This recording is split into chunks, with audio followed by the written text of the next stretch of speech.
We have to change the subject, and we'll take a look at this one before we go. There's an issue about the oil pricing on international commodities markets, and we know that currently, as far as we're concerned, issues have been raised here in Ghana as to whether we should have a reduction equivalent to what the reduction has been for the prices internationally. And just taking this from Reuters, it says oil prices fell to 60% from their 2014 peak in June, and Brent crude is now a low of 45, and this will run into February. Yeah. Okay, $45.23 per barrel. Yeah. As at 7:30 this morning. Yeah. Just in the last in the last few minutes, and it's the lowest since March. And for U.S. crude, it's trading at $44.44 per barrel, and still we are where we are. You see, Roland, when we tend to speak to this matter, how sensitive a matter is it? It's a very sensitive matter. The rippling effect of every oil price quoted is enormous, can never be underestimated. Okay, whether positively or negatively. And I'm saying that as we sit here today, because I belong to the opposition, and when I speak, those in government think that I am trying to make political capital out of this matter. It's not so. We sit here, and we've said this over and over again. We have a regulation in place, a convention in place, that yes, as and when we have the crude oil prices in the international market coming lower, then we pay lower prices at export. That is the arrangement. It is not, we all agree to do it. Sometimes back, we had people with boards and pens and chalks or whatever, calculating to us how much fuel should be bought. Not too long ago, that's 2008. The actual Ahoy's did it.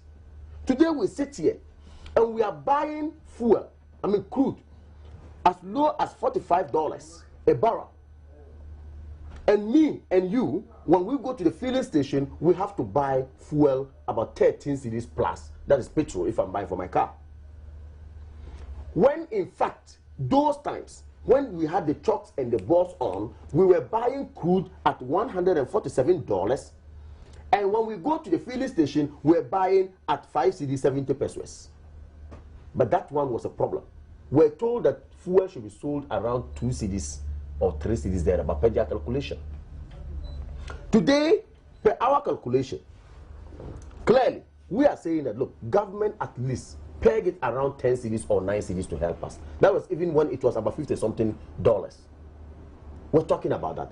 Look at where we are today. The argument government or the argument, MPA and other, stakeholders coming out with is that, yes, the BDCs, they owe them, and for that matter, they need to take advantage of the windfall. But come on, that's very much a justified reason. Why is it justified? Why is it justified? What caused it? There are two factors that come into pricing of fuel: the forex market, and of course, the price of the crude in the international market.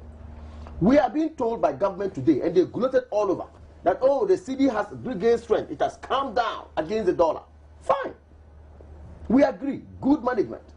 We are told that crude actually has come down. So these two factors come to our advantage. So why are we buying fuel high? Why is it so high? That's a problem. These two factors, why are we buying fuel so high? Are you getting my point? So please, the taxi driver, the private driver, the tractor driver, all of you are shortchanged by government. If you go to buy fuel at 13 cedis, realistically, your 4 cedi is stolen. That's the word I want to use. Your 4 cedi is stolen in the name of windfall. Because someone doesn't care for you. Because someone thinks that when he was there on the position, he could come with a chalkboard and tell you to buy fuel at 3 cedi. Today he thinks that you have given him the mandate to manage it. You don't deserve it. That's what is happening to us as a nation. We don't want to be truthful to our people. If you came with ATAF, we didn't come with it. Automatic tariff adjustment system. Let's stay off politics. You brought it. Now you made me understand when it goes to $150, I am going to pay higher. And I agree. And I've been buying. Today the thing has come down. Fundamentally, primarily, that's what you should be doing. You say no, you will not reduce it. You want to get more money. And what you see, when you even push it and say we want to build schools, the president himself said it on Radio Gold. He says they are not reducing because they need money to carry on infrastructure development. And I was sad. I was sad when I heard it. You have an arrangement in place. You are supposed to be sympathetic to us as a people. You are supposed to empathize with us as a people. As my first gentleman of the state, you say because you want to build your schools and hospitals, are you telling me that under But the schools are built for Ghanaians. They're important. But do you agree that there's a debt in excess of some $1.5 billion that needs to be paid? It's very interesting. You see, I'm not saying there's no debt. Who caused the debt in the first place? It is as a well, there's a debt. Whether it's been caused or not, it's been. It is as a result of your physical mismanagement. You didn't manage the forex market well. You made the city to go haywire. Okay, or the dollar to go haywire against the city. Today where we are is your mismanagement of the economy that has brought us there. Now you want me, the common Ghanaian, to pay for your own incompetency? You came to me and said you could handle the whole place. I gave it to you, all right. You told me why I should buy fuel low and that I will reduce it drastically. I said, okay, I gave it to you. Now you come here today, you want to sit and tell me that because I want to build schools and hospitals in your community, I won't reduce the fuel that I told you I was going to reduce. Don't buy this.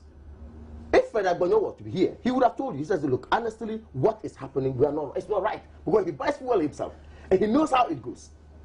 You understand? Well, so that's a serious matter. So we have to end our discussion. This to us as a nation? It's been very unfortunate that we only had to do a link up with Fred Agbonyo, who is the Deputy Communication Officer elected of the NDC at the national at the recent national and that's what happened. They won't come. Congress they'll be on somewhere and go calling on telephone to tell them they want to come. Because you see, they don't care about Ghanaians. The impedance is just too much. Okay.